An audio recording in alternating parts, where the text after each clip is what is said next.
الحمد لله نحمده ونستعينه ونستغفره ونؤمن به ونتوكل عليه ونعوذ بالله من شرور أنفسنا ومن سيئات أعمالنا من يهده الله فلا مضل له ومن يضلله فلا هادي له ونشهد أن لا إله إلا الله وحده لا شريك له ونشهد أن سيدنا محمدا عبده ورسوله وصلى الله عليه وعلى آله وصحبه وسلم تسليما كثيرا كثيرا. أما بعد قال الله تبارك وتعالى في كتابه الكريم اقرأ باسم ربك الذي خلق. وقال تعالى في آية أخرى يا أيها المدثر قم فأنذر وربك فكبر. وقال تعالى في مقام آخر وكذلك جعلناكم أمة وسطا. والله تبارك وتعالى يقول في مقام آخر واتقوا يوما ترجعون فيه إلى الله. صدق الله مولانا العلي العظيم. یہ دستور زباں بندی ہے کیسا تیری محفل میں، یہاں تو بات کرنے کو ترستی ہے زباں میری. اٹھائے کچھ ورق لالا نے، کچھ نرگس نے، کچھ گل نے، چمن میں ہر طرف بکھری پڑی ہے داستاں میری. اڑائی طوطیوں نے، قمریوں نے، عندلیبوں نے، چمن والوں نے مل کر لوٹ لی طرز فغاں میری. ٹپک اے شمع آنسو بن کے پروانے کی آنکھوں سے، سراپا درد ہوں حسرت بھری ہے داستاں میری. میرا رونا نہیں، رونا ہے یہ سارے گلستاں کا. میں وہ گل ہوں خزاں ہر گل کی ہے گویا خزاں میری. سلطانپور مدرسہ زینت الاسلام یہاں تشریف فرما نوجوانوں، بزرگوں، پیارے بچوں، ماں اور بہنوں، ابھی ابھی آپ نے مفتی سالم صاحب سے تعلیم کے عنوان پر بہت کچھ سنا. حالانکہ ضرورت نہیں کہ اس کے بعد بھی کچھ خطاب کیا جائے، مگر ایک رسم ہے، ایک روایت بن گئی ہے کہ ایک مقرر سے کام نہیں چلتا، دوسرے کو بٹھایا جاتا ہے، دوسرے سے بھی دل نہیں بھرتا، تو پھر تیسرا، پھر چوتھا، پھر پانچواں، اور پھر سن کر کے آپ حضرات اپنے اس وقت کمبل میں وہ باتیں دباتے ہیں اور جب اٹھ کے جاتے ہیں تو جھاڑ کر یہیں چلے جاتے ہیں. یہ ہے آج ہمارے اس قوم کا عالم. وہ جلسہ محض ثواب کی نیت سے سنتی ہے اور ثواب کی نیت سے کرتی ہے. بے شک اس کے سننے کا ثواب ہے، مگر جس قرآن کی نسبت پر نوجوانوں تم آئے ہو، جس قرآن کی محبت میں میں آیا ہوں، جس قرآن کی محبت میں سرائی سے مولانا عبد الواحد صاحب تشریف لائے، جس کی محبت میں امروہہ سے سفر کر کے مفتی سالم یہاں تشریف لائے ہیں، جنہوں نے اپنا جگر، اپنے دل کی بات آپ سے کہی ہے. اے عوام، آج سے 1450 برس پہلے اللہ تبارک و تعالیٰ نے یہ قرآن اس لیے دیا محمد عربی صلی اللہ علیہ وسلم کو کہ اس قرآن کے ذریعے سے پوری دنیا کے اندھیروں کا خاتمہ کر دیا جائے. جہالت کی دلدل میں جو انسان پھنسا ہے اسے جہالت کی دلدل سے نکال کر ایک صحیح اور صاف مقام پر کھڑا کر دیا. زمانے میں جو ظلم تھا اس ظلم کا خاتمہ کر دیا جائے. انسانیت جو ذلیل ہو رہی تھی اس انسانیت کو ذلت سے باہر لا کر اس کے سر پر عزت کا تاج رکھ دیا جائے. اللہ تبارک و تعالیٰ نے یہ کتاب اس لیے دی تھی کہ یہ کتاب مسجد میں بھی ہو، ہمارے گھر میں بھی ہو، ہماری زبان پر بھی ہو، دل میں بھی ہو، دماغ میں بھی ہو۔ اس قرآن کی یاد ہمارے لہو کے قطرے قطرے کو آ رہی ہو، جسم کی بوٹی بوٹی قرآن کی نعمت سے مگن ہو، ہمارے فیصلے قرآن کے مطابق ہو، انصاف قرآن کے ذریعے بانٹا جا رہا ہو، قرآن کے ذریعے زندگی کی ترتیب دی جا رہی ہو کہ زندگی کیسے گزارنا ہے۔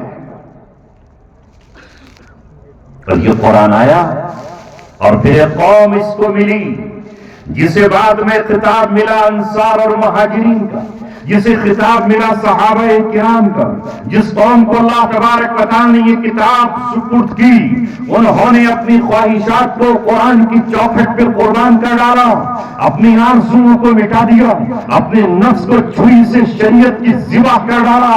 قرآن نے جو ان سے مطالبہ کیا اسے انہوں نے پورا کیا۔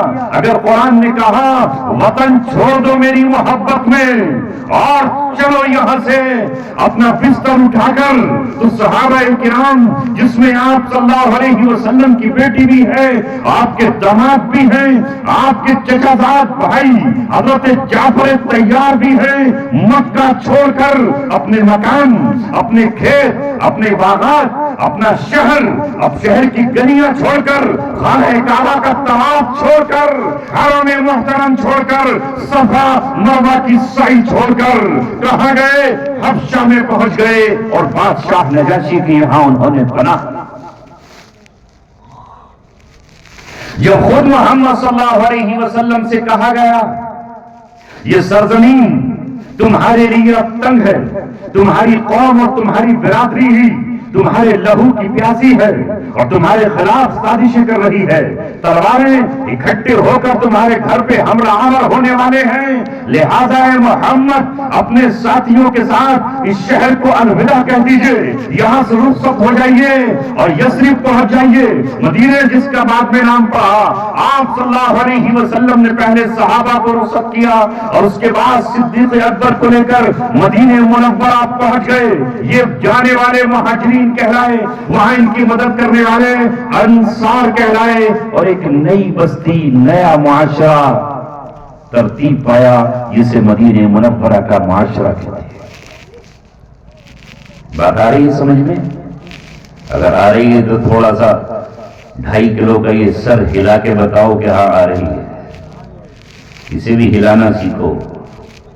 جب گانا بجتا ہے تو پورا جسم ہلتا ہے، پیر سے لے کر کے پورا جسم۔ جب ڈی جے بجتے ہیں تو پورا جسم اس کے ساتھ ہلنے لگتا ہے۔ اور یہاں جب مقرر آپ کے دل کی بات کرتا ہے، قرآن اور رسول کی بات کرتا ہے، تو آپ ایسے بیٹھ جاتے ہو جیسے قبرستان میں مردے اٹھ کر کے آج زندہ ہو کر کے بیٹھ گئے ہو، وہ سوچ رہے ہو کہ کہاں بیٹھے ہوئے۔ اے زندہ قوم، تجھے زندہ دکھنا چاہیے۔ زندہ چیز حرکت میں ہوتی ہے اور مردہ ساکت اور جامد اور سکوت والا ہوتا ہے۔ تمہیں زندگی کا اظہار اپنے عمل سے کرنا چاہیے۔ میں نے قرآن کریم کی کئی آیتیں پڑھ ڈالی، علماء جن تک میری آواز پہنچ رہی ہوگی وہ سوچ رہے ہوں گے آج پتہ نہیں کتنی لمبی تقریر کرے گا، مائک چھوڑے گا کہ نہیں چھوڑے گا۔ ایسا نہیں ہے، وقت پورا ہو جائے گا مائک چھوڑ دوں گا اور انشاءاللہ آپ کو بھی سنا کر چلا جاؤں۔ اللہ تبارک و تعالیٰ نے پہلی وحی جو بھیجی، قرآن کی پہلی جو آیتیں آئیں، میں نے اس سے آغاز کیا ہے تاکہ آپ کو بتا سکوں اور آپ کے ذریعے سے یہ آواز جہاں جہاں تک پہنچ رہی ہو، یہ آواز یہی نہیں پوری فضاؤں میں تیر رہی ہے، آسمانوں کو چیرتی ہوئی اللہ تبارک و تعالیٰ تک پہنچ رہی ہے، جبریل کے کانوں تک بھی پہنچ رہی ہے۔ وہ پہلا پیغام جو 610 سال کے بعد عیسیٰ علیہ السلام کے آسمان پر اٹھائے جانے کے بعد، تورات کی تبدیلی کے بعد، زبور کے بدل دینے کے بعد، انجیل میں تحریف کر دینے کے بعد، اللہ تبارک و تعالیٰ نے قیامت تک کے لیے فیصلہ کر دیا ایک ایسی کتاب بھیج رہا ہوں جس پر نہ کبھی گرد آئے گا نہ غبار آئے گا، جسے نہ بدلا جائے گا، جسے نہ تبدیل کیا جائے گا، جس پر کوئی آنچ نہیں آئے گی، حکومت وقت کتنی ہی طاقتور ہو جائے، وہ وقت کی شداد بن جائے، نمرود بن جائے، فرعون بن جائے، ہلاکو خان ہو یا چنگیز خان کی شکل میں قاتل دنیا کی بن جائے، لیکن قرآن سلامت رہے گا۔ کتنی ہی سپر پاور طاقت ہو، چاہے چین جیسی سپر پاور طاقت ہو، ایران جیسی طاقت ہو، یا رشیا جیسی طاقت ہو، یا امریکہ جیسا طاقتور ملک ہو جس کی مٹھی میں سورج کی کرنیں بھی ہو، چاند اور ستارے بھی ہو، سمندر پر اس کا قبضہ ہو، ہواؤں پر اس کا قبضہ ہو، جزیرۃ العرب اس کے قبضے میں ہو، دنیا اس سے سر اس کے سامنے جھکاتی ہو، لیکن قرآن اس کے باوجود بھی زندہ رہے گا، پڑھا جاتا رہے گا اور پڑھایا جاتا رہے گا۔ امیر چھوڑیں گے تو غریب آ جائیں گے، غریب چھوڑیں گے تو فقیر آ جائیں گے، مرد کنارہ کریں گے تو عورتیں آگے بڑھیں گی، عورتیں بھی پشت اگر اس کی طرف کر لیں گی تو بچے اس کو اپنے سینوں سے لگا لیں گے، اگر عرب اس کو اپنے گھروں میں داخل نہیں ہونے دیں گے تو عجمی اٹھیں گے اور عجمی اٹھ کر کے اس قرآن کی حفاظت کے لیے آگے بڑھیں گے۔ مالدار اگر اپنے دروازے بند کر لیں گے تو رکشہ پولر کا بچہ آگے بڑھے گا، جس کی جھونپڑی ہوگی اور اس کے مکان میں جلانے کے لیے تیل تک نہیں ہوگا، توے پر ڈالنے کے لیے روٹی تک نہیں ہوگی، فاقے پر فاقہ ہوگا، مگر وہ ماں اپنے کسی بچے کو اس جیسے مدرسے میں، اور جیسے کہ پٹنہ میں ایک مدرسہ ہے جس کی سرپرستی میں کرتا ہوں، اس جیسے مدرسوں میں کسی باپ کا لال، کسی ماں کا جگر گوشہ ٹھنڈ کے سالن میں زمین پر بیٹھا ہوگا اور قرآن کی تلاوت کر رہا ہوگا۔ آپ وہی قرآن جو غار ہرا میں پڑھا گیا، اقرأ بسم ربک الذی خلق، وہ قرآن ہمارا معصوم بچہ بھی قیامت تک پڑھتا ہے۔ یہ تو اللہ تبارک و تعالیٰ نے آپ کو ایک ایسا تحفہ دیا ہے، قرآن پڑھو اور اللہ سے گفتگو کر لو۔ یہ کلام اللہ تبارک و تعالیٰ کا ہے، یہ زبان اللہ رب العزت کی ہے، یہ اللہ تبارک و تعالیٰ کا بھیجا ہوا نوشتہ اور صحیفہ ہے۔ تو پہلا پیغام روئے زمین پر جو انسانوں کے نام بھیجا گیا، جس کی تلاوت محمد عربی نے غار ہرا میں جبریل کے پڑھانے سے کی، پھر حضرت خدیجہ نے کی، پھر ابوبکر صدیق نے ان 5 آیتوں کی تلاوت کی، پھر علی مرتضی نے کی، عثمان غنی نے کی، پھر حضرت مصعب بن عمیر نے کی۔ مکہ میں یہ 5 آیتیں 3 سال تک گھومتی رہی، زبان سے پڑھی جاتی رہی، سنائی جاتی رہی۔ اس کا مطلب تھا پڑھیے، اقرا پڑھیے، اقرا بسم ربک الذی خلق، خلق الانسان من علق، اقرا وربک الاکرم الذی علم بالقلم۔ اس وقت ان کے ہاتھوں میں قلم نہیں تھا، ان کے ہاتھوں میں نیزے تھے۔ قرآن نے کہا نیزہ پھینک دو، قلم ہاتھوں میں تھامو۔ ان کے ہاتھوں میں تلوار تھی، قرآن نے کہا تلوار پھینک دو، قلم ہاتھ میں تھامو۔ ان کے ہاتھوں میں برچی تھی، کہا برچیاں پھینک دو اور قرآن کو ہاتھوں میں تھامو۔ ان کے ہاتھوں میں زنا تھی، زنا پھینک دو اور قرآن اپنے ہاتھوں میں تھامو اور قلم اپنے ہاتھوں میں اٹھاؤ۔ ان کے ہاتھوں میں تیر اور کمان تھی، کہا تیر کمان رکھ دو اور آگے بڑھو۔ اقرا زبان سے قرآن پڑھو اور ہاتھوں سے قرآن چھوؤ اور سینے سے قرآن پڑھنا۔ کون تھی یہ؟ کوئی پہچان نہیں تھی ان کے زمانے میں۔ عرب کے بدو، اعراب، گمار، جاہل، ان پڑھ، نہ کوئی تہذیب، نہ کوئی تمدن، نہ بادشاہت، نہ بہت لمبی چوڑی حکومت، خیموں کی زندگی، شراب پی لینا، جوا کھیل لینا، قتل کر دینا، ڈاکہ مار لینا، ناچنا گانا، اس کے سوا کچھ اور نہیں تھا۔ لومڑیوں کا شکار کر لینا اور گوہ کو کھا لینا، یہ ان کا مقدر تھا۔ کھجوروں کے چند درختوں سے اپنا پیٹ پال لینا، بکریوں کے دودھ سے اپنی بھوک کو مٹا لینا، اونٹ کے دودھ سے بس اپنی غذا بنا لینا۔ اس کے علاوہ ان کے پاس کچھ نہیں تھا، مگر قرآن کریم نے کہا یرفع اللہ الذین آمنوا والذین اوتوا العلم درجات۔ اللہ تبارک و تعالیٰ ایمان والوں کے درجوں کو بلند کرے گا اور علم والوں کے درجات کو بھی اللہ اونچا کرے گا۔ والذین اوتوا العلم درجات، درجے بلند ہوئے، دنیاوی اعتبار سے بھی اور آخرت کے اعتبار سے بھی بلال نام ہے ایک غلام کا جسے امیہ کا غلام کہا جاتا ہے. رب دو جہاں کی قسم، قسم نیلے آسمان کو بغیر ستون کے بنانے والے پروردگار کی، قسم اس رب کی جس نے تمہیں زمین کو تمہارے لیے بچھونا بنایا ہے. حضرت بلال جو ایک غلام تھے، اس غلام نے اس قرآن پہ ایمان لانے کا اعلان کر دیا. آمنت بکتاب اللہ، میں اللہ کی کتاب پر ایمان لایا. آمنت برسول اللہ، میں اللہ کے رسول پر ایمان لے کر آیا. اللہ اکبر. اس بلال کا مقام اللہ تبارک و تعالیٰ نے اتنا اونچا بلند کیا کہ شب معراج محمد رسول اللہ کے قدموں کے ساتھ ان کے جوتوں کی کھٹکھٹاہٹ جنت میں داخلے کی نظر آتی ہے. یہ ہے بلال، یہ ہے سلمان جو فارس کے ہیں. وقت آیا گورنر بنائے گئے سلمان فارسی رضی اللہ تعالیٰ عنہ. یہ کون ہیں؟ یہ معاذ بن جبل ہیں جنہیں یمن کا گورنر بنا کر محمد صلی اللہ علیہ وسلم نے بھیجا. یہ اتنا اونچا مقام، یہ اتنا اونچا درجہ. زمانہ آتا ہے حضرت عمر ابن خطاب رضی اللہ تعالیٰ عنہ کا. یہ کون ہے؟ یہ سعد بن وقاص رضی اللہ تعالیٰ عنہ کی قیادت میں چند صحابہ کرام ہیں جو ایران کے محل کسرا میں داخل ہوتے ہیں. نماز جمعہ اس کے تخت پر ادا کرتے ہیں اور کسرا کے کنگن سراقہ کے ہاتھوں میں پہنائے جاتے ہیں. قرآن نے جو کہا پورا ہوا کہ نہیں؟ یہ ہے پہلی آیتیں جو پڑھی گئیں. اس کے بعد دوسری آیتیں آتی ہیں اور اس میں اللہ تبارک و تعالیٰ حکم دیتا ہے اپنے نبی محمد صلی اللہ علیہ وسلم کو. آپ پر قرآن اترا، وحی کی آیات آئیں، آپ گھبرا اٹھے. اتنی بڑی ذمہ داری کیسے نبھاؤں گا؟ چاروں طرف ابو جہل کا راج ہے، عتبہ اس کے ساتھ ہے، ابو لہب اس سے معاہدہ کیے ہوئے ہے. میں نہ میرا کوئی سگا بھائی ہے نہ کوئی بہن ہے، کون میرے ساتھ آئے گا؟ اس غم میں بیٹھے ہوئے ہیں کہ چادر اوڑھ کر محمد عربی لیٹ گئے. اللہ تبارک و تعالیٰ نے کہا یا ایھا المدثر، اے چادر اوڑھ کر لیٹنے والے، لیٹنے کا وقت نہیں ہے، کھڑے ہو جائے. قوم کھڑے ہو جائے. میں رات کے لشکر سے اکیلا ہی لڑوں گا، سایہ بھی میرا ساتھ دینے سے انکار کرے گا. یہ فکر مجھے چین سے سونے نہیں دیتی. اب کون میری قوم کو بیدار کرے؟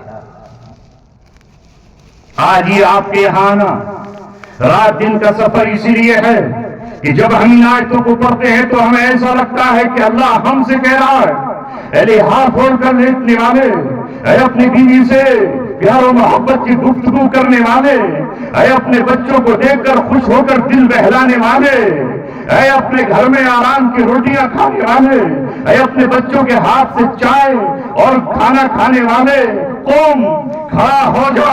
محمد رسول اللہ تو یہ ذمہ داری تجھے تیرے کاندھوں پر ڈال کر گئے ہیں. رب نے تجھے تیرے گھر سے اٹھایا، گاؤں سے اٹھایا، ماں کی طرف پر تجھے کسی مکتب اور مدرسے میں بھیجا.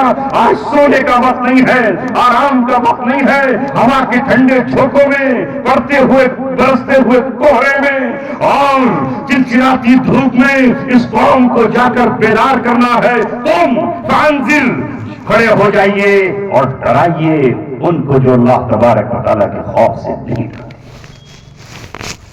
یہی وہ ذمہ داری ہے جو آج آپ کے سامنے آ کر ہم عرض کر رہے ہیں. نوجوانوں ڈر جاؤ اللہ تبارک و تعالیٰ سے. جس وقت ہاتھ میں موبائل ہو اور کسی ناچنے والی ہیروئن کو دیکھ رہے ہو اور اس کے پیر کی پازیب پر دل کو بہلا رہے ہو، کسی گناہ کے منظر کو دیکھ رہے ہو، اس وقت ڈر جاؤ اللہ تبارک و تعالیٰ سے. جب ہاتھ میں موبائل ہو اور آپ کسی ننگے بدن اور ننگے جسم پر ہو اور اس وقت تمہارا نفس لذت لے رہا ہو، ڈر جاؤ اللہ تبارک و تعالیٰ سے. وہ قادر ہے اس بات پر کہ اس ہاتھ کو توڑ دے، اس ہاتھ پر بارش گرا دے. وہ قادر ہے اس بات پر کہ آنکھ کی بینائی چھین لے اور دیکھنے سے محروم ہو جائیں. وہ قادر ہے اس بات پر کہ ہماری زبان کو گونگا کر دے. اور بولنے سے محروم ہو جائیں، وہ قادر ہے اس بات پر کہ فالج گرے اور ہم چلنے سے مجبور ہو جائیں۔ جس وقت ہمارا نفس، ہمارا دل گناہ کرنے کو کہے، اس وقت ہم اس نفس سے کہے نہیں، میرا رب مجھے دیکھ رہا ہے۔ اگر ماں کی آنکھ نہیں دیکھ رہی تو کیا ہوا؟ اگر بیوی مجھے نہیں دیکھ رہی گناہ کرتے ہوئے تو کیا ہوا؟ اگر باپ نہیں دیکھ رہا تو کیا ہوا؟ احکم الحاکمین یعلم خائنۃ الاعین وما تخفی الصدور، وہ جانتا ہے تمہاری آنکھوں کی چوریوں کو بھی اور تمہارے دلوں کے جذبات اور خیالات کو۔ وَرَبَّكَ فَكَبِّرْ، اپنے اللہ نے اپنے حبیب سے کہا میرے حبیب اٹھئے، اے مدثر اٹھ جائیے، کیا کہیے؟ وَرَبَّكَ فَكَبِّرْ، اور اپنے رب کی بڑائی بیان کی۔ کیا ہے رب کی بڑائی؟ یہ تو کہتے ہو نا اللہ اکبر، یہی تو تکبیر ہے، مگر اب تو وہ بھی نہیں کہتے، ہم نہیں کہہ پاتے نا۔ بعض جگہ تو میں نے دیکھا کہ جلسے میں جوش میں آ کر کسی اچھے سے ناظم نے اللہ اکبر کہہ دیا تو لوگ کہیں گے اللہ اکبر مت کہو، پھر کیا کہو گے؟ اس کا مد مقابل ہی تو کہو گے اللہ اکبر۔ مسجد کے میناروں سے کہو اللہ اکبر اور بلاؤ اپنی قوم کو نماز کی طرف۔ ساری دنیا کو بتاؤں کہ ہم صرف ایک ہی کی کبریائی جانتے ہیں، اس کے علاوہ کوئی کبریائی کا مالک نہیں ہے۔ تکبر صرف اللہ کو زیبا ہے، بڑائی صرف اسی کی شان ہے، اسی سے ہماری نماز کا آغاز ہے اور یہی رکوع میں ہم کہتے جاتے ہیں، ہماری پہچان یہی ہے اللہ اکبر۔ نماز جنازہ میں بھی 4 تکبیریں اللہ اکبر، بچے کی ولادت پر اللہ اکبر، مگر یہ قوم اس مرغے سے بھی بدتر ہو گئی جو صبح کو اللہ اکبر کہہ کے ہمیں 4 بجے اٹھاتا ہو گئی نا۔ اگر کہو کسی سے سفر میں کہ ذرا تکبیر پڑھ سکتے ہیں، کہا نہیں۔ اذان دے سکتے ہو، کہا نہیں۔ اے مسلم قوم، تیری ذمہ داری تھی دی اذانیں کبھی یورپ کے کلیساؤں میں اور کبھی افریقہ کے تپتے صحراؤں میں، تمہاری ذمہ داری تھی کہ کھیت پر کھڑے ہوتے اور کانوں میں انگلیاں دے کر کہتے اللہ اکبر۔ کوئی بڑا نہیں ہے، نہ سورج نہ چاند، نہ زمین نہ آسمان، نہ پرکاش نہ نب نہ آکاش، کوئی بڑا نہیں ہے سوائے اللہ تبارک و تعالیٰ کے۔ لیکن ماضی کو جو حال آیا تو دل کانپ گیا، چڑھتے سورج پہ زوال آیا تو دل کانپ گیا۔ کوئی حکومت بڑی نہیں، کوئی تخت و تاج کا مالک بادشاہ بڑا نہیں۔ میرا رب جب چاہے جسے چاہے تخت سے اتار کر تختے پر لے جائے، میرا رب جب چاہے تاج چھین کر ہاتھوں میں ہتھکڑیاں لگا کر جیل کی سلاخوں میں پہنچا دے۔ ہمیں اعلان ہوا تھا کہ ہم اعلان بھی کریں اور دعا بھی کریں، قل اللہم مالک الملک تؤتی الملک من تشاء وتنزع الملک ممن تشاء وتعز من تشاء وتذل من تشاء بیدک الخیر انک علی کل شیء قدیر۔ ملک اور بادشاہت کا مالک ہے میرے اللہ، تو ہی ہے، تیرے سوا کوئی نہیں۔ تو دل ملک من تشاء، جسے تو چاہتا ہے بادشاہت دے دیتا ہے اور جس سے چاہتا ہے تو بادشاہت کو چھین لیتا ہے۔ وتنزع الملک ممن تشاء وتعز من تشاء وتذل من تشاء، جسے تو چاہتا ہے عزت دیتا ہے اور جسے چاہتا ہے تو ذلیل و خوار کر دیتا ہے۔ تو جب چاہے آن کی آن میں پروا ہوا کو پچھوا سے تبدیل کر دے اور جب چاہے تو پچھوا ہواؤں کو پروائی سے تو بدل دے، یہ تیری قدرت ہے۔ جسے چاہے تو زمین سے اٹھا کر آسمان کی بلندیوں تک پہنچا دے، ایک یتیم کو بہت بڑا آدمی تو بنا ڈالے اور قارون جیسے خزانے اس کو دے دے۔ اس اعلان کے لیے اللہ نے ہمیں بھیجا اور قرآن کا دوسرا پیغام جو زمین پر آیا وہ یہ تھا، وَرَبَّكَ فَكَبِّرْ وَثِيَابَكَ فَطَهِّرْ، اے میرے محبوب آپ اپنے کپڑوں کو پاک رکھیں۔ اب مسلمانوں آپ سے پوچھ لوں، کتنے لوگ اب بھی ناپاک بیٹھے ہوں گے؟ اگر یہی پروگرام مسجد میں ہوتا تو نہیں آتے آپ، اس لیے ہم کہتے ہیں بھائی مسجد میں تو صرف نمازی آئیں گے۔ تبلیغ کے ساتھی آ کر کہتے ہیں چلو بھائی مسجد میں دین کی بات ہو رہی، تھوڑی دیر کے لیے بیٹھ جاؤ، دروازے پر کھڑے ہوتے ہیں ارے آ رہا ہوں چلو چلو آ رہا ہوں. کیوں نہیں آتا؟ اس لیے کہ صبح سے جو 4 مرتبہ پیشاب کیا ہے اسے دھویا نہیں، استنجا نہیں کیا. ڈھیلے سارے ختم ہو گئے. حکومت نے سارے ڈھیلے ہمارے کھیتوں سے جو ہے وہ لکھنؤ لے جا کے رکھتی ہے. کہاں ڈھیلے کہاں ہیں؟ ڈھیلوں کی جگہ پتھر ہی پتھر پڑے ہیں تو پتھر سے استنجا. کاغذ تو سارے ختم ہو گئے، ٹیشو پیپر ہے ہی نہیں. یہ ہے مسلمانوں تمہارا اپنا حال. پہلے پیغام کے بعد دوسرے پیغام میں اللہ تبارک و تعالیٰ نے اپنے حبیب سے کہا، اور آج اللہ تبارک و تعالیٰ ہر اس شخص سے کہہ رہا ہے اس قرآن کے ذریعے سے جو ایمان رکھتا ہے، وَثِيَابَكَ فَطَهِّرْ، تمہارے کپڑے پاک ہونے چاہیے. مگر ہمارے نوجوان مسلمان مرد اور عورتیں کہتے ہیں جمعے کے دن پاک ہو جائیں گے 1 گھنٹے کے لیے. جمعہ پڑھنا ہے نا، 1 گھنٹہ پہلے نہا لو اور جمعہ نکلتے ہی پھر ناری پر بیٹھے ہوئے ہیں. بیٹھے نا پھر اپنی بیل بھینس بکری کی طرح، جیسے وہ کہیں بیٹھ جائے ویسے ہم بیٹھے ہوئے ہیں. صرف جمعے کے لیے کپڑے پاک، باقی ناپاک. رسول اللہ پاک اور پاکوں کے امام، لیکن ان کی امت کا آج عالم یہ ہے کہ وہ 2 گھنٹے کے لیے پاک ہوتی ہے، وہ بھی جمعے کی نماز کے لیے. اور غسل فرض ہو جائے تو لیٹے رہے، فجر کی نماز غائب. سنو، یہ پیغام سنانے کے لیے حاضر ہوئے ہیں تاکہ آپ کو پتہ چلے تمہارا قرآن کیا کہہ رہا ہے، کیا کہہ رہا ہے. وَرَبَّكَ فَكَبِّرْ وَثِيَابَكَ فَطَهِّرْ وَالرُّجْزَ فَاهْجُرْ. اور اللہ کے رسول سے کہا گیا کہ آپ گندگی سے دور رہیے. وہ گندگی چاہے شراب کی ہو، چاہے حرام کمائی کی ہو، چاہے وہ جوئے کی ہو، اور چاہے وہ پھانسی کے تیر ہو، اور چاہے وہ بتوں کی گندگی ہو، ظاہری گندگی ہو یا باطنی گندگی ہو. وَالرُّجْزَ فَاهْجُرْ، آپ کو اس گندگی سے دور رہنا ہے، دور. لہذا اہل ایمان بتاؤ، آج نوجوانوں کے ہاتھ میں گندی شراب ہے کہ نہیں؟ سٹے کا پیسہ ہے یا نہیں؟ حرام کمائی موجود ہے یا نہیں؟ ہے؟ کہاں ناپاکی سے دور ہے؟ وَلَا تَمْنُنْ تَسْتَكْثِرْ. اللہ اکبر. یہ حکم دیا کہ اور آپ کسی پر احسان اس لیے نہ کریں کہ وہ آپ کو اور زیادہ دے گا. یہ احسان صرف اللہ تبارک و تعالیٰ کے لیے احسان ہو، اس لیے نہیں کہ اگر میں اس کو 100 روپے آج دوں گا تو کل بڑھا کر 110. ہمارے یہاں تو یہی ہے. شادی کے نیوتے کیا ہیں؟ لکھ لو بھائی، ڈائری میں بیٹھا ہوا ہے آدمی، لکھا ہوا وہاں پر بیٹھا ہوتا ہے نا، اس کے پاس میں بیڑی رکھتی ہے، پان اور سگریٹ اور تیلی اور ماچس اور سونف اور تھوڑا سا مصری، اور وہاں لکھ رہا ہوتا ہے جی کتنے ہیں 500، یہ کتنے 1000، وہ کتنے، یہ کیونکہ لوٹانے ہیں. وَلَا تَمْنُنْ تَسْتَكْثِرْ. کسی پر احسان اس لیے مت کیجئے کہ اس سے زیادہ کی طلب ہو. دینا ہے تو دے کر بھول جاؤ، احسان کرنا ہے تو اللہ کے لیے احسان کرو. اس لیے قرآن نے کہا وَمَا آتَيْتُم مِّن رِّبًا لِيَرْبُوَ فِي أَمْوَالِ النَّاسِ فَلَا يَرْبُو عِندَ اللَّهِ. جو تم لوگوں کے مالوں میں اپنا مال ملا کر دیتے ہو کہ بڑھ جائے، وہ اللہ کے یہاں نہیں بڑھتا، نہیں بڑھتا. اسے قرآن نے ربا اور سود کہا ہے. وَلِرَبِّكَ فَاصْبِرْ.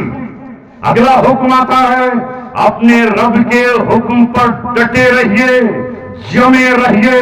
مخالفت پر سدا چچا ابو لہب آ جائے تو گھبرانے کی ضرورت نہیں. اگر عباس بھی ساتھ نہ دے تو گھبرا جانے کی ضرورت نہیں. اگر حمزہ بھی دامن نہ تھامے تو کوئی پرواہ نہیں. ابو طالب جیسا چچا بھی اگر انکاری ہو جائے تو کسی بات کی پرواہ مت کیجیے. وَلِرَبِّكَ فَاصْبِرْ. جمے رہیے اپنے رب کے حکم پر. محمد صلی اللہ علیہ وسلم 13 سال تک مکے میں ڈٹے رہے اور جمے رہے. پتھر آئے، اپنے جسم سے دفاع کر لیا. خنجر آئے، اپنے خون سے اس خنجر کو لال کر دیا. طائف میں پتھر آئے اپنی جوتیوں پر اور جسم پر برداشت کر لیے, کسی کی کوئی پرواہ نہیں کی. چچا نے کہا بھتیجی اب ساتھ نہیں دے سکتا, تو یہ کہہ دیا کوئی لالچ مجھے ادھر سے ادھر نہیں کر سکتا. اگر یہ میرے داہنے ہاتھ میں سورج رکھ دے اور بائیں ہاتھ میں چاند بھی رکھ دے تو اے میرے چچا تمہیں جانا ہے تو چلے جائیے, میں اپنے مشن سے واپس آنے والا نہیں ہوں. اے یہاں بسنے والے لوگوں, تمہیں اپنے دین پر قائم رہنا چاہیے. ہوا کس طرح کی چل رہی ہو, جب تمہاری منزل جنت ہے, تمہاری منزل اللہ تبارک و تعالیٰ کی رضا ہے, اس رضا کو پورا کرتے رہیے. یہ اللہ تبارک و تعالیٰ نے دوسرا پیغام بھیجا. اور پھر اللہ تبارک و تعالیٰ نے جس طرح محمد صلی اللہ علیہ وسلم کے سر پر اقرا بسم ربک الذی خلق سے نبوت کا صحرا باندھا اور آپ کو ختم النبیین بنا دیا گیا. ما کان محمد ابا احد من رجالکم ولکن رسول اللہ وخاتم النبیین کہہ کر آپ کو کہا گیا آپ نبیوں کے خاتم ہیں, آپ نبیوں کے امام ہیں, آپ امام المرسلین والانبیاء ہیں. لہذا اس آیت سے آپ کے صحرا باندھا. ہاں تمہیں کہہ رہا ہوں, اپنے آپ کو کہتا ہوں, اے مسلمانوں کے بیٹوں اور بیٹیوں, تم سے کہتا ہوں اللہ تعالیٰ نے وَكَذَلِكَ جَعَلْنَاكُمْ أُمَّةً وَسَطًا سے تمہارے سر پر امامت کا تاج اور امامت کا صحرا. تم ہو اس روئے زمین پر تمام قوموں کے امام. تم بتاؤ انہیں کہ تجارت کیسے ہوگی, تم بتاؤ کہ زراعت کیسے ہوگی, تم بتاؤ کہ معاملات کیسے ہوں گے, تم بتاؤ کہ وعدوں کو کیسے وفا کیا جائے گا, تم بتاؤ کہ کوئی معاہدہ کر لیا ہے تو اس معاہدے کو کیسے پورا کیا جائے گا. یہ نبی کریم صلی اللہ علیہ وسلم کی زندگی میں موجود ہے کہ وَالْمُوفُونَ بِعَهْدِهِمْ إِذَا عَاهَدُوا. مومنین کی شان یہ بیان کی گئی ہے کہ جب وہ کسی سے وعدہ کر لیتے تو اس وعدے کو پورا کرتے ہیں, اسے توڑتے. ہم تھے دنیا کو بتاتے, ساری دنیا اپنی ڈکشنری میں لکھتی, اپنی دیواروں پر لکھتی, اپنے بچوں کو بتاتی محمد رسول اللہ کے غلام, چاہے وہ عجمی ہو یا عربی, یمنی ہو یا شامی, عراقی ہو یا ایرانی, ہندوستانی ہو یا دیگر ممالک میں رہنے والے. ان کی شان یہ ہے کہ جب وہ کسی سے وعدہ کر لیتے ہیں تو وعدوں کو پورا کرتے ہیں, تو وعدوں کی خلاف ورزی نہیں کرتے. جب وہ معاہدہ کرتے ہیں تو چاہے اس کی کتنی ہی قیمت چکانی پڑے اس کی قیمت کو وہ ادا کرتے ہیں. ان کا کوئی ایک بچہ بھی اگر کسی اپنے دشمن کو پناہ دے دے تو پوری قوم اس کو پناہ دینے پر کھڑی رہے اور ٹکی رہے. وہ تجارت کرتے ہیں تو تجارت میں جھوٹ نہیں بولتے, دھوکہ نہیں دیتے, غبن نہیں کرتے, وہ کسی کی زمین نہیں دباتے, وہ کسی کا ناحق قتل نہیں کرتے کہ اپنے خنجر کو ناحق کسی انسان کے قتل سے اور خون سے رنگین نہیں کرتے. یہ ہم تھے پوری دنیا کے امام, اور ایک دن امام نہیں رہے ہم, سینکڑوں سال تک, ہزاروں سال تک ہم نے امامت. لیکن جس دن ہم نے قرآن سے اپنا رشتہ توڑ لیا, نبی پاک صلی اللہ علیہ وسلم کی سیرت سے ہم نے ناطا توڑ لیا, اور ہم نے بھی وہی طے کر لیا کہ جس طرح دنیا کی دوسری قومیں کرتی ہیں ویسے ہم کریں گے. وہ جھوٹ بولتے ہیں تو ہم بھی جھوٹ بولیں, وہ وعدہ خلافی کرتے ہیں تو ہم وعدہ خلافی کریں, وہ چوری کرتے ہیں تو ہم بھی چوری کریں, وہ ڈاکہ مارتے ہیں تو ہم بھی ڈاکہ زنی کریں, وہ دھوکہ دیتے ہیں تو ہم بھی دھوکہ دیں, وہ غبن کرتے ہیں تو ہم بھی غبن کریں, وہ جوا کھیلتے ہیں تو ہم بھی کھیلیں, وہ شراب پیتے ہیں تو ہم بھی پیئیں, وہ زنا کرتے ہیں تو ہم بھی کریں, وہ بے پردہ پھرتے ہیں تو ہم بھی بے پردہ پھریں. جب ہم نے یہ طے کر لیا تو اللہ تبارک و تعالیٰ نے ہم سے کر دی ہوئی نعمت جو امام بنایا تھا ہمیں پھر پچھلی صف میں کھڑا کر دیا کہ اب تمہیں امامت کا منصب نہیں دیا جائے گا. نہیں دیا جائے گا. کیوں؟ جو قوم ہی نہیں, جو چیز اپنا فریضہ انجام نہیں دے گی اسے اٹھا کر پھینک دیا جائے گا. یہ دیکھ رہے ہیں مائک, دیکھ رہے ہیں کہ میری آواز کیچ کر رہا ہے اور آپ تک پہنچا رہا ہے تو یہاں لگا ہوا ہے, اور اگر یہ بھی بند ہو جائے, میری آواز کھینچنا بند کر دے, آئیں گے مائک والے اٹھا کر اسے پھینک دیں گے, اس کی جگہ دوسرا لے کر آئیں. یہ سامنے جو آپ کے لگائی ہوئی ہے ٹیوب لائٹ, یہ نہیں جلے گی, اسے اٹھا کر زمین میں ڈال دیا جائے گا, ٹکڑے ٹکڑے کر دیے جائیں گے, پیروں سے رون دیا جائے گا, اسے پوری کے ڈھیر پر کباڑ خانے پہنچا دیا جائے گا. یہ جب تک نور برسا رہی ہے, جب تک یہ کرنیں دے رہی ہے، جب تک یہ روشنی دے رہی ہے، تب تک یہ اس اونچے مقام پر لگی ہوئی ہے۔ اے امت مسلمہ کے نوجوانوں، تم نے اللہ تبارک و تعالی نے جو ذمہ داری سونپی تھی ہمیں، اس ذمہ داری کو ہم نے فراموش کر دیا، لہذا اللہ تبارک و تعالی نے ہم سے تخت بھی چھین لیا، سلطنت چھین لی، بادشاہتیں چھین گئیں، وزارتیں چھین گئیں، قلم دان چھین لیے گئے، دولتیں ہم سے چھین گئیں۔ اب ہم غلام ہیں، ہم بھیک مانگنے والی قوم ساری دنیا کے سامنے کھڑے ہوئے ہیں، اور اللہ تبارک و تعالیٰ نے دولت بھی ان کو دے دی جو روئے زمین پر اپنے آپ کو یہودی کہلاتے ہیں۔ آج ساری دنیا کی حکومت ان کے ہاتھوں میں ہے، ورلڈ بینک کے مالک وہ ہیں، IMF کے مالک وہ ہیں۔ اپنے مسلم ممالک کو دیکھو اور دنیا کے دوسرے ممالک کو دیکھو، ان کے سامنے اپنا کاسا لیے ہوئے، بھیک کا پیالہ لے ہوئے کھڑے ہیں کہ اتنا لون پر دے دیجئے تاکہ ہماری اکانومی برباد نہ ہو جائے اور ہم اسکریچ ہو کر کے زمین پہ نہ گر جائے۔ ہے کہ نہیں؟ پہنچ گیا ان کے پاس، قدر نہیں کی ہم نے، جس طرح ہم نے اپنی آنکھوں کی قدر نہیں کی، اپنی زبان اور ہونٹوں کی قدر نہیں کی، اسی طرح امت مسلمہ نے جو اللہ نے ان کو خزانے دیے تھے، ایک دنیا کے خزانے ہمارے پاس تھے اور ہیں، روحانی خزانہ ہمارے پاس تھا اور ہے، یعنی کعبۃ اللہ ہمارے پاس، رسول اللہ ہمارے پاس، بیت اللہ ہمارے پاس، کتاب اللہ ہمارے پاس، اور اللہ ہمارے پاس ساتھ، واللہ معکم اینما کنتم، مگر ہم نے اللہ کو پکارنا چھوڑ دیا، قرآن پڑھنا چھوڑ دیا، ٹیلی ویژن کے رسیا ہو گئے، ناچ گانے کی محفلوں کے ہم دیوانے ہو گئے، عورتوں کی تھاپ پر پیسہ لٹانے لگے، ہم ناچنے گانے والوں کو دلوں میں پھنسانے لگے، ہم چور اور ڈاکو اور اچکوں سے دوستیاں کرنے لگے، ہم نے اللہ سے ناطا توڑا، قرآن سے رشتہ چھوڑا، اور ہم نے محمد رسول اللہ کے دامن سے اپنے دامن کو جدا کر لیا، لہذا سب کچھ ہوتے ہوئے آج پوری دنیا میں ذلیل و خوار ہے۔ کیا تمہارے پہاڑوں کے نیچے پیٹرول نہیں ہے؟ کیا تمہارے پہاڑوں کے نیچے سونا نہیں ہے؟ کیا اس میں چاندی نہیں ہے؟ کیا وہاں ہیرے اور جواہرات نہیں ہے؟ مگر آج تم ان سے فائدہ نہیں اٹھا سکتے۔ یہ اللہ تبارک و تعالی نے ہم پر ابھی ذلت مسلط کی ہے۔ وقت ہے، آؤ توبہ کر لو اور اللہ تبارک و تعالیٰ کے دروازے پر پہنچ کر روتے ہوئے، گڑ گڑاتے ہوئے، پھڑپڑاتے ہوئے، سسکیاں لیتے ہوئے، ہچکیاں لیتے ہوئے، آنکھیں بھرتے ہوئے، آنکھ سے آنسو برساتے ہوئے توبہ کرتے ہوئے جاؤ کہ میرے مالک مجھے معاف کر دے۔ جس طرح وہ 100 انسانوں کا قاتل ایک عالم دین کی بستی کی طرف چلا تھا، توبہ کی نیت سے راستے میں موت آئی، اللہ تبارک و تعالیٰ نے اس کو معاف کر دیا اور جنت میں داخل کر دیا۔ آخری بات کیا؟ یہ جو مال و دولت اللہ نے دی ہے یہ تمہاری نہیں ہے، بالکل نہیں ہے۔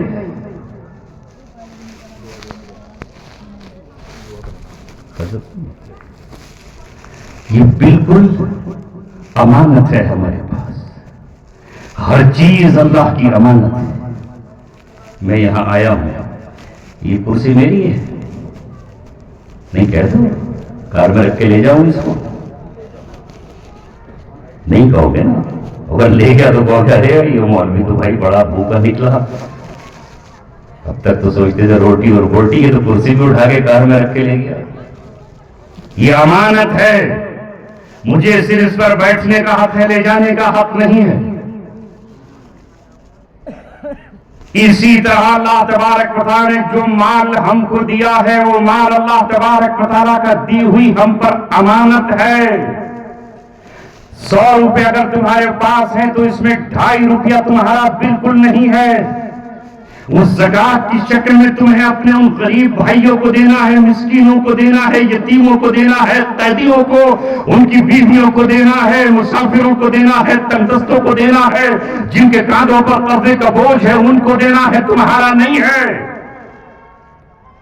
بینک میں اپنے پیسے جمع کر کے آتے ہو، 1 لاکھ جمع کیے تو 1 لاکھ کی یاد رکھتے ہو کہ 1 لاکھ جمع کیے ہیں، وہاں وہ جو بیٹھا ہوا مینیجر ہے، وہاں پر بیٹھا ہوا جو کلرک ہے، جو نوٹ گننے والا ہے، وہ کبھی یہ نہیں کہتا کہ یہ میرا پیسہ ہے، وہ یہ کہتا ہے تمہاری امانت ہے، جب چاہو فارم بھرو، نکال کر لے جاؤ، بلکہ وہ تو اس پر بڑھا کر سود کی شکل میں بھی آپ کو دیتے ہیں، یعنی وہ سود خور، وہ بنیے جو ہم سے سود پر لیتے ہیں، لیکن ہمارے ڈپوزٹ کو جو ہم جمع کرتے ہیں پورا کا پورا 1 سال بعد جاؤ، 2.5 سال بعد جاؤ، سوائے KYC کرانی ہوگی آپ کو، اس کے بعد آپ کو واپس کر دیتے ہیں۔ مگر اہل ایمان ذرا اپنے بارے میں تو سوچو، جو کچھ ہم نے کمایا ہے اس میں اللہ تبارک و تعالی نے غریبوں کا حق رکھا کہ 2.5% 40 روپیہ میں 1.80 میں دو، اور پھر 20 بچے اس میں آدھا 100 روپے میں 2.5 روپے، 1000 میں بتاؤ نا کتنے؟ 1000 میں 25، 1 لاکھ میں 2.5 یہ 2.5 آپ کو زکات کی شکل میں سال بھر میں نکالنے ہیں۔ کسی کی آنکھ سے آنسو پھٹ جائے، کسی کا جھونپڑا ہے تو اس کا ٹین پڑ جائے، پھوس کا چھپر ہو، کسی کا نل لگ جائے، کوئی بیمار ہے تو اس کو دوا مل جائے، کوئی غریب ہے تو اس کے 2 وقت کا آٹا اسے مل جائے، یہ اللہ تبارک و تعالی نے اپنا حق اس میں رکھا، اور اللہ کو نہیں چاہیے۔ اللہ تبارک و تعالی چاہتا ہے تمہارا ہی بھائی، تمہارا ہی پڑوسی، تمہارا ہی رشتہ دار اگر مستحق ہے زکات کا تو زکات اس تک پہنچا دو۔ مگر آج پوری دنیا کا مسلمان یہ کہتا ہے کہ میں 2.5% اس میں سے کیوں نکالوں، میں تو 10% کا اور سود اس پر وصول کروں گا۔ اس قوم کو اللہ تبارک و تعالیٰ معاف کرے گا؟ کیوں معاف کرے گا؟ جس کی بستیوں میں اور جس کے محلوں میں ایسے غریب موجود ہوں جن کے پاس بیماری میں MRI کرانے کے لیے پیسہ نہ ہو، جن کے پاس دوا لانے کے لیے پیسہ موجود نہ ہو، کوئی میڈیکل اس کو 10% بھی فری دوا نہ دے، اس کے معاشرے میں ڈاکٹر موجود نہ ہو جو اس کی غربت کو دیکھ کر یہ کہے کہ ہم تیرا علاج فری ہی کر دیتے ہیں، اور اپنے چند دوستوں سے کچھ پیسے لے کر تیرے لیے بستر کو ہم فری کر دیتے ہیں۔ دنیا کی دوسری قومیں، عیسائی دنیا میں جائے اور یہ کہیں کہ ہمارے پاس چیریٹی کا نظام ہے، سکھ جائے اور یہ کہیں کہ ہمارے پاس رفاہی کام کے لیے ایک فنڈ موجود ہے، اور یہ مسلم قوم ہو جس نے اپنی مسجدیں محض اس لیے بنائی ہو کہ یہاں محض 5 وقت اللہ اکبر کہا جائے گا۔ اللہ اکبر تو کہا جاتا، مگر 1400 برس پہلے جو مسجد مدینہ منورہ میں بنائی گئی، خدا کی قسم وہ مرکز تھا جہاں قیدیوں کے فیصلے بھی ہوتے تھے، جہاں دعوتی وفود بھی عیسائیوں کے وہاں آتے تھے، جہاں صبح کا چبوترا تھا، جہاں مدرسہ بھی چلا کرتا تھا، جہاں انصاف بھی ہوا کرتا تھا، جہاں کمزوروں کی مدد بھی کی جاتی تھی۔ ہمارے شہروں میں مسجدیں ہیں، لیکن مسجدوں کا نظام کیا ہے؟ امام کو کوئی پاور حاصل نہیں ہے، مؤذن کی کوئی حیثیت نہیں ہے، اور وہاں ہم نے مسجدیں اس لیے بنائی ہیں کہ بس 5 وقت یہاں پر آ جائیں، اس عوام کی ہمیں کوئی فکر نہیں۔ الخلق عیال اللہ، یہ مخلوق اللہ کا کنبہ ہے۔ کیوں نظر نہیں جاتی ہمارے اپنے گاؤں کے ان غریبوں پر؟ کیوں نظر نہیں جاتی ان رشتہ داروں پر جو بیمار بھی ہیں اور لاغر بھی ہیں، جو کمزور ہیں اور ان کے پاس کمانے کے لیے کچھ نہیں ہے؟ اے لوگوں، یہ مفلسی کا زمانہ ہے، میری قوم اٹھ تو بہت سونی، اب تجھے جاگنا چاہیے۔ اگر کوئی بے روزگار ہے اسے روزگار دلاؤ، تم روزگار کیوں نہیں دلاتے؟ اگر کہیں جاب ملتی ہے اس کا ذریعہ کیوں نہیں بن جاتے؟ اگر حکومت کی کسی اسکیم کے ذریعے سے کسی غریب کو فائدہ پہنچ سکتا ہے تو اس اسکیم میں تم اس کے مددگار کیوں نہیں ہوتے؟ ہاں، ہمارے پاس دولت ہے، ارے دھرم ابھی زرق برق خون بجلیاں، ٹینٹ، شامیانے، تمبو، شادیوں پر۔ جس قوم کی مسجدیں رو رہی ہو وہ ناچ رہی ہے، جس کے بزرگ تڑپ رہے ہو وہ جھوم رہی ہے، جس کے مدارس آہ بھر رہے ہو وہ قوم ڈھولک کی تھاپ پر اچھل رہی ہے، اور شادیوں پر ان کا عالم کیا ہے؟ گاڑیوں کے دروازے کھول کر اس کے ڈی جے بجائے جا رہے ہیں۔ کس چیز کا جشن منا رہے ہو؟ مسجد اقصی رو رہی ہے، مگر تمہارے کان اس کی فریاد نہیں سنیں گے۔ وہاں کے یتیم تڑپ رہے ہیں، مگر ہمارے کان